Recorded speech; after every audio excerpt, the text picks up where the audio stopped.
From the opinion pages of the Wall Street Journal, this is Potomac Watch.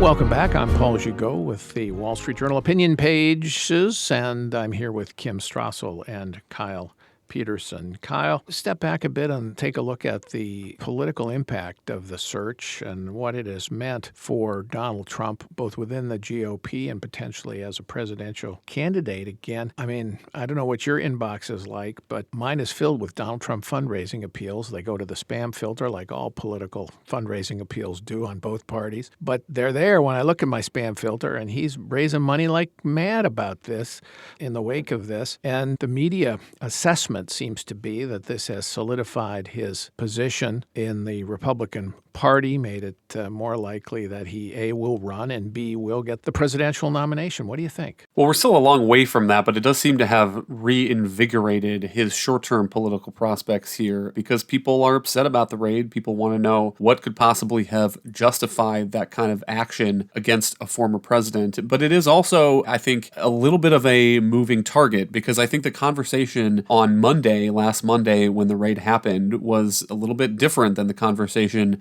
that we had on Friday or Thursday, was it, when the warrant was released. And turns out that there was top secret classified information in those boxes.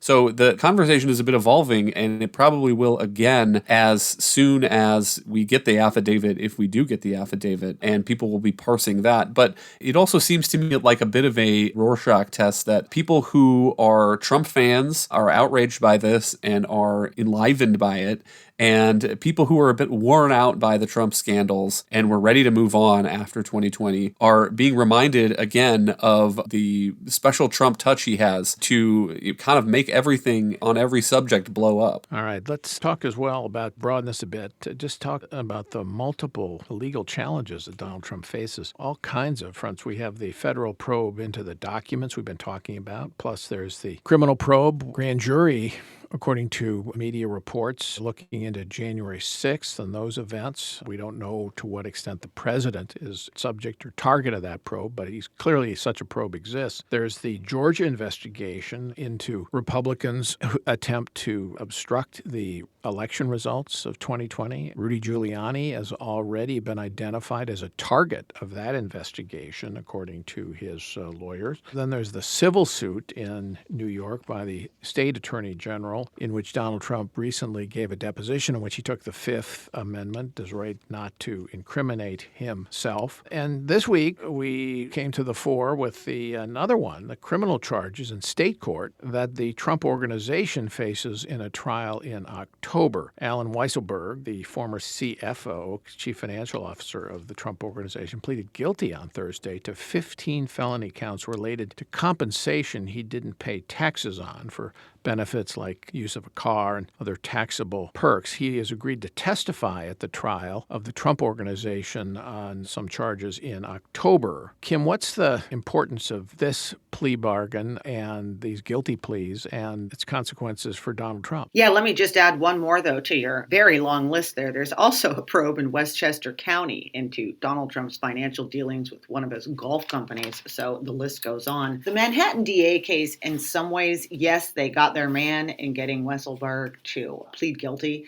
But if you look at it, it's actually been, I think, more of a disappointment for Democrats who are hoping this was going to be a forum to get Donald Trump. Originally, this case began by looking at whether or not the Trump organization had inflated the values of its assets and properties in order to get higher loans from companies and pay more loan money. They seem to have been unable to have got any charges on that or enough evidence to make it stick, at least in a criminal court. In the process of that, they targeted guys like Weisselberg because they were hoping he would turn and provide some evidence. In the end, he never did. And notably, while he did make this plea deal now to 15 felony counts and will spend some time in prison, about 5 months, and pay a bunch of back taxes, while he's required to testify and admit his own role he is not required to implicate, nor will he, it appears, Donald Trump in any way during that trial. So there's a possibility that the DA still scores something against the Trump organization in this court trial, the entity itself. But for now, so far, it's interesting, there haven't been Trump employees that have been willing to somehow drag the president into this. And it'll be interesting. So the Letitia James suit that you mentioned, the civil suit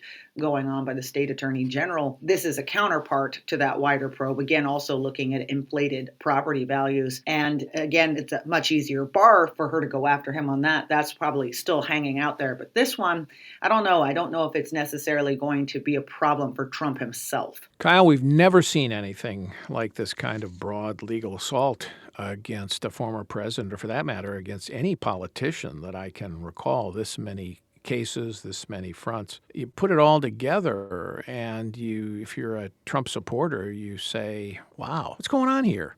Why is everybody going after this one guy? And I'm not to say that he hasn't brought some of this on himself. Still, it's extraordinary to see this kind of judicial and law enforcement exercise. And as I think we've said in the past, Letitia James, the New York AG, deliberately said, I'm going to go out and target Donald Trump. That's what I'm going to do if you elect me, which is outrageous behavior for a prosecutor to say, we're going to identify the target and then find a crime.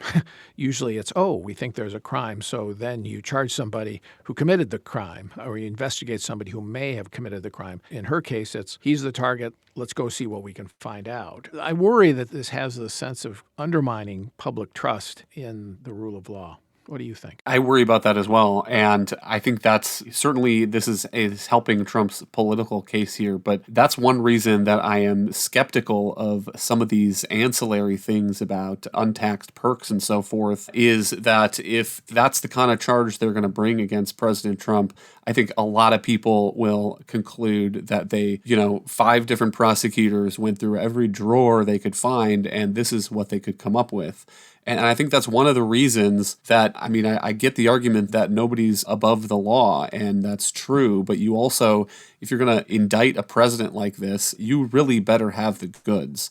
And I think that's an argument that, Merrick Garland ought to be thinking about. I think that's an argument for the local Georgia prosecutor and for anybody in New York is, if you're going to try to nail President Trump, you better really nail him. And on something that people will believe matters and is not, some picayune accounting thing. And granted, I don't know, I haven't seen the evidence in all these cases. And so maybe there will be some bombshell email or something that surfaces in this Trump organization trial about these perks that weren't taxed, but I'm skeptical of it. Yeah, well, that's the key point, Kim. We don't know all the facts, so we can't really make a final judgment about any of this. But I think I agree with Kyle. If they're going to bring charge against Donald Trump, it better be really, really, really solid, and it better be not on picky small stuff. It better be a major offense. And it better be locked down, because if Garland or anybody goes to a jury, particularly Merrick Garland, who, of course, is the Attorney General of the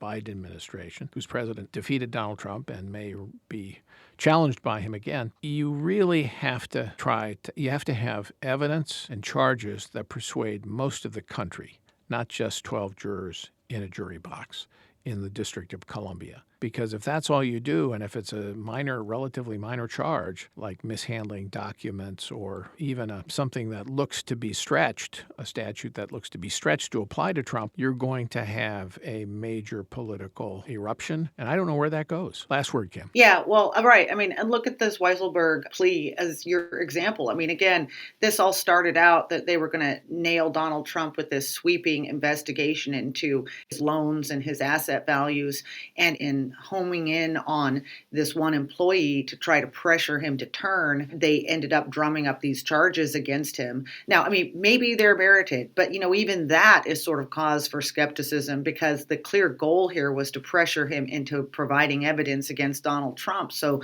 can we believe in those? That's the kind of corrupting influence you're talking about here. And now magnify that by, gigantic amounts when it comes to the question of Donald Trump and the eruption that would come from that, and the complete collapse of belief in law and order in this country. One more side outcome of this, which I worry about, aside from law and order and justice, is, Donald Trump was a businessman, not a career politician, and he came into office. So we in general should want people from all walks of life coming in and serving government for some period of time, bringing their knowledge and expertise. And I'm not talking about Donald Trump in particular. I'm talking about that category of people. The message that this sends, that if you come into office and everything you've done prior in your life and your business operation is suddenly fair game and, can end you in years and years of investigations and legal peril, that's going to dissuade good people from coming into office. And that's another worry I have about all these investigations. All right, Kim. All right, Kyle. Thanks you very much. Thanks, everybody, for listening. We'll be back every day, tomorrow and every day here on Potomac Watch. So please check us out and be sure to come back every day. We love to have you and appreciate your participation. Please don't hesitate to send us emails at pwpodcast@wsj.com. We'll try to answer questions and respond on the air during some of these shows. So thanks very much, and catch you later with another edition of Potomac Watch.